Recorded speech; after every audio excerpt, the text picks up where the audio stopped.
Halo guys, kembali di NHTech ID dan kali ini aku akan membahas iPad OS 15 yang telah keluar ya. Dan bisa dibilang ya belum keluar resmi sih, jadi ini masih bisa dibilang adalah beta yang sudah dikeluarkan dengan developer beta 2 dan juga untuk kalau misalnya kalian mau tanpa menggunakan developer account, kalian bisa mendapatkan dengan public betanya.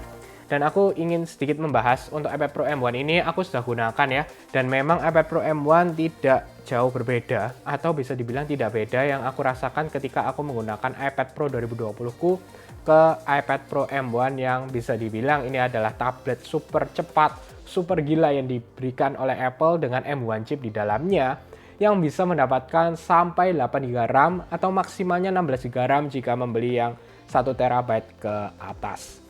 Baik, bagi kalian yang belum subscribe, jangan lupa klik tombol subscribe dan juga lonceng dan follow Instagramku @nhtechid. iPad OS 15 sudah aku coba dengan beberapa minggu akhir ini dengan maksimal yang bisa aku coba dengan iPad Pro M1 ya. Dan di sini memang yang aku gunakan adalah 256GB, jadi mendapatkan 8GB RAM saja untuk M1 chipnya. Dan bisa dibilang ini beberapa hal yang sangat baik diberikan update dari iPad OS 14 ke iPad OS 15. Tapi ini masih tidak merubah cara kita menggunakan tablet atau khususnya menggunakan iPad ini. Jadi aku ingin bahas sedikit iPad OS 15 ini ekspektasinya sudah sangat luar biasa. Karena saat sebelum keluarnya iPad OS 15, Apple mengeluarkan M1 iPad Pro dengan M1 chip ini membuat orang-orang berpikir bahwa oke, ini saatnya iPad berubah dan one step ahead ya bisa kita bilang dengan mendekati desktop class. Oke, kalau misalnya itu sih memang mendekati desktop class, tapi ini masih tetap di tengah-tengah dan ini tidak bisa kalian sebagai daily driver utama pengganti laptop. Ini menurutku.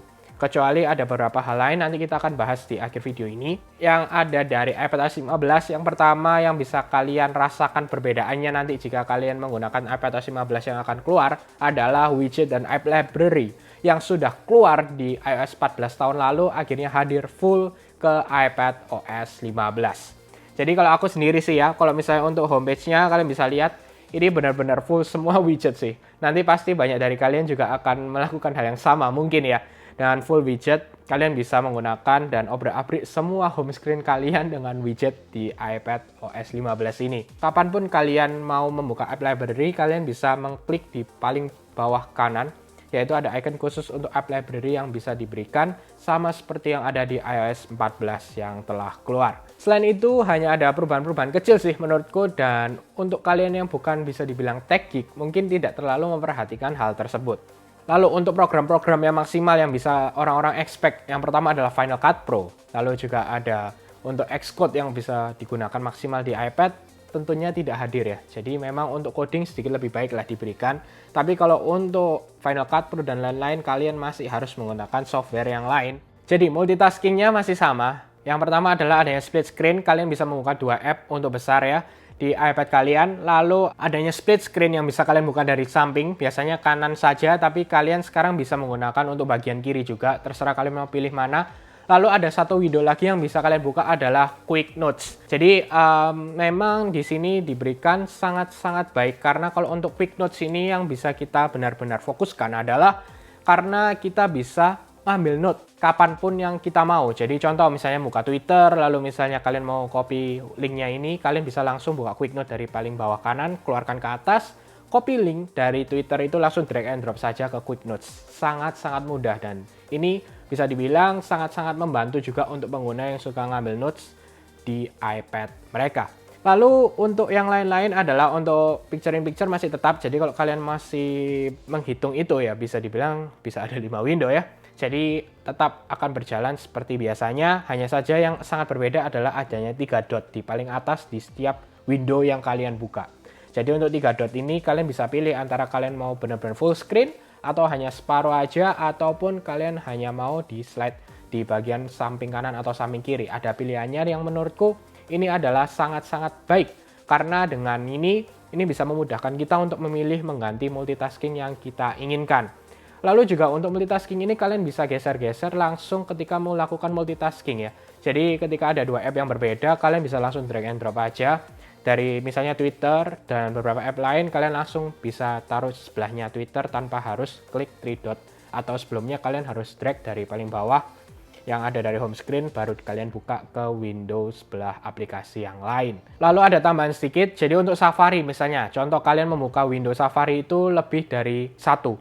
Jadi kadang misalnya kalian membuka apple.com dengan sebelahan dengan Notes, lalu kalian buka lagi misalnya twitter.com misalnya lewat website, kalian buka dengan Notes yang lain juga. Jadi ketika kalian klik Safari akan ada muncul tabnya di bawah bahwa ini ada dua window yang buka nih. Kalian mau pilih yang mana kalian bisa pilih. Jadi sebelumnya mungkin agak membingungkan, untuk sekarang kalian bisa langsung pilih. Jadi ini juga sangat memudahkan bagi kalian yang suka membuka window sangat banyak dengan aplikasi yang sama dan khususnya biasanya Safari.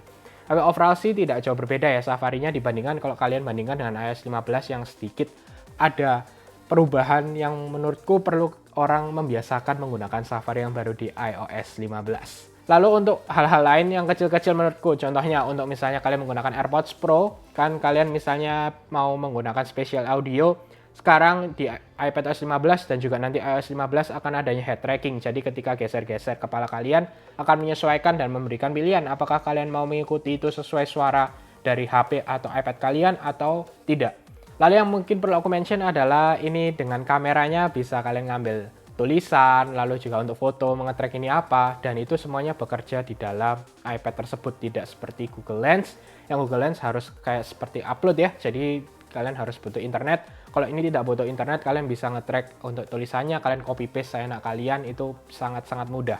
Oke, jadi overall iPadOS 15 ini sudah sangat baik lah ya, memang kita perlu perlahan, tapi ini tetaplah kelas tablet. Jadi memudahkan kita dan ini sangat baik, kita sambut sangat baik dari upgrade-nya dari iPadOS 14. Tapi bukan berarti kita merubah atau mengubah tablet iPad ini menjadi sesuatu yang lebih ke desktop class. Jadi kalau kalian, aku sih tepatnya, kalau misalnya aku disuruh pilih MacBook Air M1 ataupun iPad Pro M1, kalau misalnya aku tidak punya laptop atau PC lah desktop, itu aku akan lebih memilih MacBook Air M1 terlebih dahulu karena lebih powerful tetap untuk desktop class dengan operating systemnya yaitu dengan macOS dibandingkan dengan iPadOS yang bisa dibilang masih kelas mobile. Lalu untuk pelukis, suka tulis notes dan hal-hal seperti itu untuk yang lebih mengutamakan touchscreen dan Apple Pencil pastinya, ini memang sangat-sangat berguna. Jadi balik lagi ke kalian sesuai dengan apa yang kalian lakukan di iPad Pro kalian. Kalau untuk aku sendiri sih, contoh ya, yang aku sudah lakukan adalah aku menggunakan Adobe Photoshop, Lightroom, dan juga Fresco, sudah sangat baik.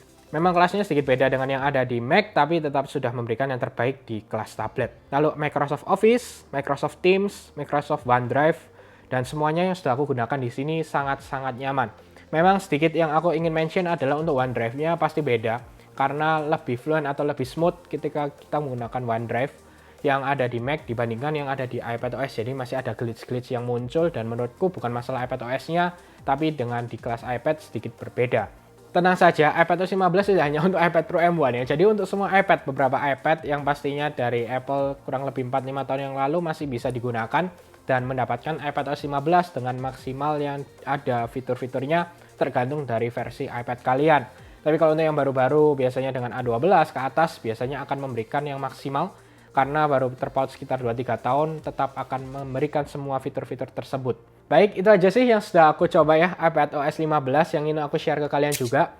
Dan memang itu sudah sangat baik, tapi apakah ini sudah cukup yang diberikan apalagi dengan iPad Pro M1 dengan M1 chip ya, M1 chip dan dengan RAM yang sudah sangat besar dan bisa dibilang sama dengan chip yang ada di MacBook Air M1 atau MacBook Pro M1. Langsung saja komen di bawah, kita diskusi bersama tentang iPadOS 15 ini.